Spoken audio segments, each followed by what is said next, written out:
Ustadz, saya berjualan sembako di rumah. Kalau berjualan, kadang ada yang ngutang. Apakah dosa kalau kita tidak menagih hutang? Contoh, ada yang belanja, ternyata kurang 500 rupiah. Pas datang, dia lupa kalau waktu belanja itu kurang 500 rupiah. Karena saya juga malu untuk menanyakan yang 500 rupiah. Tapi kayaknya dia lupa. Terus saya tidak nagih. Karena cuma 500. Dan saya ikhlaskan. Apakah saya berdosa? Ya, sesuatu yang Anda ikhlaskan tidak membuat Anda berdosa tentu saja. Ya. Kalau ada orang yang berhutang kepada Anda dan Anda mengikhlaskan, Anda membebaskan, sebenarnya itu bagian dari sedekah, ya. Nah, apalagi kan begini, orang itu berhutang ada dua kemungkinan. Kemungkinan pertama karena untuk kemewahan, ya. Banyak orang yang punya mobil mewah itu sebenarnya ngutang, ya. Jadi belum lunas. Kemana-mana sih keren, tapi sebenarnya itu ngutang. Punya rumah mewah, sebenarnya sih itu ngutang gitu. Nah, ada hutang untuk kemewahan. Jam tangannya mahal, sebenarnya belum lunas. Nah, itu hutang untuk kemewahan. Hutang-hutang seperti ini jangan Anda bebaskan. Kenapa? Ya, karena dia orang mampu gitu loh. Ya, jangan dibebaskan. Anda tagih hutang-hutang yang sifatnya untuk kemewahan, untuk yang bersifat membanggakan diri. Anda harus tagih gitu loh. Nah, tapi ada juga orang yang berhutang karena untuk bertahan hidup.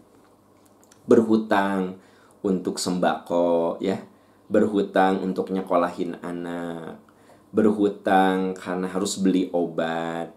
Nah, kalau Anda membebaskan saudara-saudara kita yang berhutang seperti ini, Anda bebaskan, sebenarnya Anda sudah bersedekah. Dan ini amal yang sangat mulia. Karena kata Nabi SAW, "Man yassaro ala mu'sirin, yassarallahu fid dunya wal akhirah." Siapa yang memberikan kemudahan kepada orang lain, Allah akan permudah dia di dunia dan akhirat. Wa man sataro musliman, satarallahu fid dunya wal akhirah. Siapa yang suka menutup aib orang lain, Allah akan tutup aib dia. Makanya jangan suka buka aib orang, nanti Allah bukakan aib Anda, ya. Tutuplah aib orang lain, insya Allah aib kita ditutup. Karena sebenarnya orang memuliakan kita boleh jadi karena aib-aib kita ditutup oleh Allah. Makanya jangan suka menggosip, jangan suka memfitnah. Sebab menggosip dan memfitnah itu sebenarnya kan membuka aib orang lain. Karena yang namanya menggosip itu dzikruka akhoka fima yakrahu. Kamu ngomongin sesuatu yang tidak disukai oleh saudaramu. Lalu sahabat bertanya, bagaimana kalau yang saya omongin itu memang benar begitu? Kata Nabi, iya, itu namanya gibah, itu namanya gosip. Jangan kamu lakukan itu.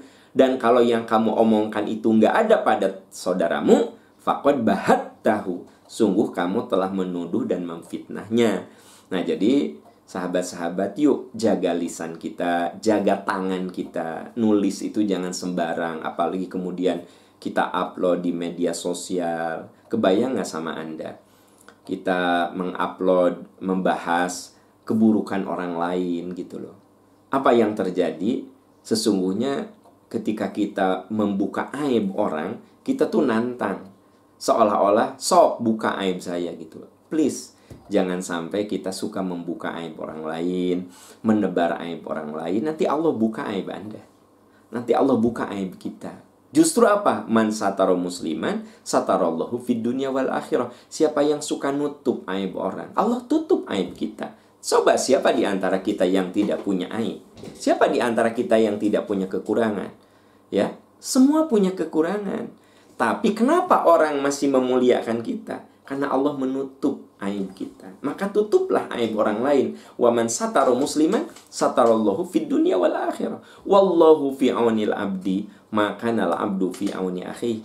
Dan pasti Allah akan senantiasa menolong hambanya selama si hamba itu suka menolong orang lain. Nah, kembali ke pertanyaan Anda tentang membebaskan hutang. Jadi kalau orang yang berhutang itu benar-benar untuk bertahan hidup dan Anda mampu untuk membebaskannya, itulah amalan yang sangat mulia.